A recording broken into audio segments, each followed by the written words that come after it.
I've got a personal history myself of being homeless, so it's a long time ago.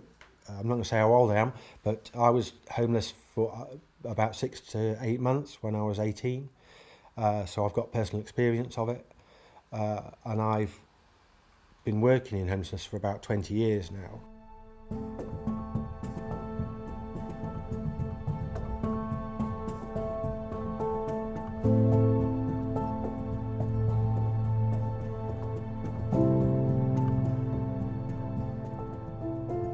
We provide housing and support to 28 ex-homeless men and women. What makes us different from most other homeless charities in the UK is, firstly, we're self-funded, so we don't have any sort of government grants and things like that pay for our services.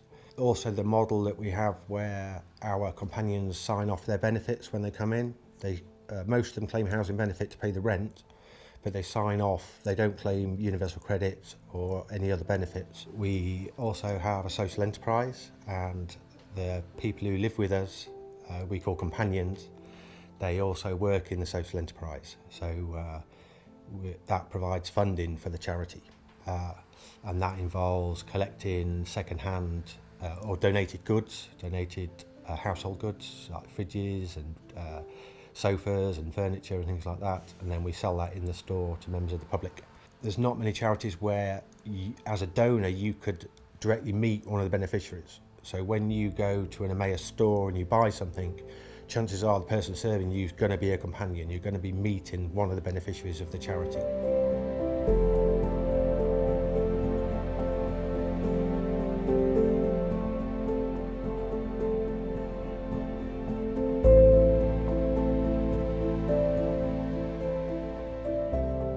So at the store, people get all the types of training that any employee would get to work in a retail space.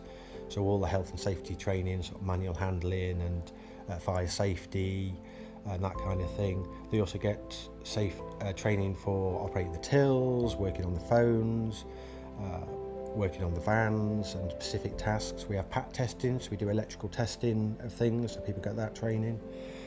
We also do I've done a few NVQs with companions at the store, and that's around warehousing and customer service training and that kind of thing. When someone stays with us, they not only get housing, they get a room which has sort of an ensuite bathroom. We've got communal sort of living spaces and recreation rooms and dining rooms. They get all their food and things like that. It's a unique thing about Emmaus is that we don't have a set length of stay, so companions can stay for as long as they need to. There's lots of benefits to them living in a community. Firstly, there's the nature of it feeling like a home. So it's Emmaus communities are called communities because they are very much communities. It isn't like other homeless services, like a supported housing hostel or something like that. It's a community of people who all live together and work together.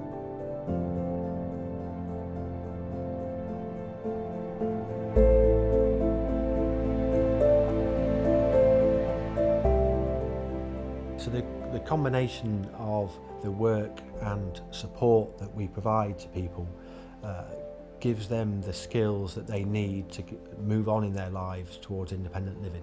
One of the biggest things that companion get out of being part of Emmaus is, I think, they get a change of status. It changes their identity.